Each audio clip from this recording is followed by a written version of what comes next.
વીમા પોલિસીની mystery પ્લાનિંગનો master mind દબોચાયો છે। વીમો પકવવા મજૂરની હત્યા કરી સળગાવી દીધો હતો। બનાસકાંઠાના ધનપુરા નજીકની આ ઘટના છે અને આરોપી ભગવાનસિંહ રાજપૂતની એસીબીએ ધરપકડ કરી છે। એસીબીએ લોકેશન ટ્રેસિંગ અને બાતમીના આધારે ધરપકડ કરી છે। આરોપી ભગવાનસિંહ રાજપૂતને પાલનપુર લવાયો। મહત્વનું છે કે આરોપીએ વીમો પકવવા માટે ધનપુરા નજીક વીરમપુરના વ્યક્તિનું અપહરણ કરી તેની હત્યા કરી અને કારમાં લાશને સળગાવી દીધી હતી। કારમાં ઘટનાને અંજામ આપ્યા બાદ ભગવાનસિંહ રાજપૂત ફરાર થઈ ગયો અને ત્યારે હાલ તો તેની ધરપકડ કરીને તપાસ હાથ ધરાઈ છે। રાજકોટના વીંછિયામાં પોલીસ સ્ટેશનને બાનમાં લેવાનો મામલો છે। 84 લોકો સામે નામજોગ પોલીસ ફરિયાદ નોંધાઈ છે। અત્યાર સુધીમાં 58 થી વધુ લોકોની અટકાયત પણ કરાઈ છે અને પોલીસે તોફાની તત્વોના વાહનો પણ ડિટેઇન કર્યા છે।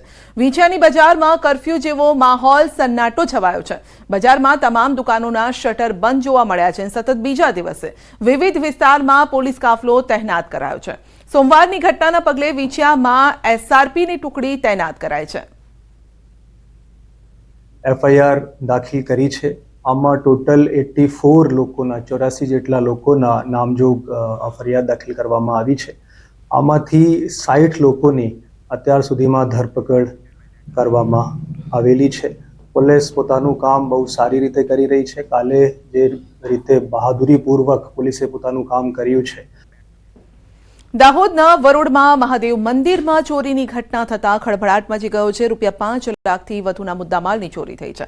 ભગવાનના મંદિરમાં ચોરી થતા સ્થાનિકો અને શ્રદ્ધાળુઓમાં રોષ ફાટી નીકળ્યો છે। તસ્કરોએ મંદિરના દરવાજાના તાળા તોડી મંદિરમાંથી આભૂષણની ચોરી કરીને ફરાર થયા। બનાવ અંગે લીંબડી પોલીસને જાણ કરાતા પોલીસે ઘટના સ્થળે પહોંચી આરોપીને પકડવા માટે તજવીજ હાથ ધરી છે। ખરેખર ખૂબ જ નિંદનીય બાબત બનેલ છે।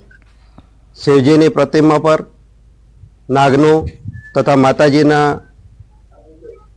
સોનાના પાયલ, હાથના એ ફૂલ તથા કાનની ઝુમકી વગેરેની ચોરી કરેલ છે। દર્શન કરવા માટે સવારમાં 4:30 વાગે નિત્યક્રમ પ્રમાણે હું આવતો હતો। એ પ્રમાણે હું આવ્યો અને આવીને મેં જોયું અંદર તો તાળાઓ તૂટેલા હતા અને ભગવાનની જે શણગાર આભૂષણો પહેરાવેલા હતા એની ચોરી થયેલી જણાય એટલે મેં ગામ લોકોને વાત કરી।